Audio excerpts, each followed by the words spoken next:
نحمد ونصلی علی رسول الکریم اما بعد. میں تقریر کا عنوان ہے کہ حضرت عثمان رضی اللہ عنہ کے بارے میں. حضرت ابو بکر اور حضرت عمر کے بارے میں تم جانتے ہو.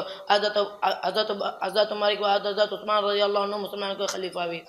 حضرت عثمان رضی اللہ عنہ بہت نیک اور حیادار تھے. اللہ تعالیٰ نے آپ کو بہت دولت دی تھی. تجارت کر کے آپ بہت دولت کماتے تھے، لیکن اپنی دولت اللہ کی راہ پر خرچ کر دیتے. غریبوں، مسکینوں، محتاجوں، یتیموں پر اپنا مال خرچ کر دیتے. خود سادہ معمولی کھانا کھاتے، اچھا کھانا دوسروں کو کھلاتے، اپنا کام خود کرتے، غلام سے برابری کا سلوک کرتے. ایک دن کا بات ہے، غلام کوئی بڑا قصور کر دیا، آپ نے غصے میں آپ کو تھپڑ مار دیا، لیکن جب غصہ اتر گیا تو بہت افسوس کیا. غلام سے فرمایا تم بھی مجھے مار دو، تم بھی مجھے مار کے بدلہ لے لو، میں قیامت کے دن سے ڈرتا ہوں، اس کے پکڑ سے گھبراتا ہوں. تم مار کے بدلہ لے لو گے تو میں قیامت کے دن اور اس کے پکڑ سے بچ جاؤں گا. یسوع کا غلام بولا حضرت مجھ سے یہ بیعت بھی نہیں ہوگی، میں بھی تو اس سے ڈرتا ہوں، اس کے پکڑ سے گھبراتا ہوں. آپ جیسے مالک سے میں ایسی بیعت بھی کروں تو اللہ اس سزا کو مجھے بدلہ دے.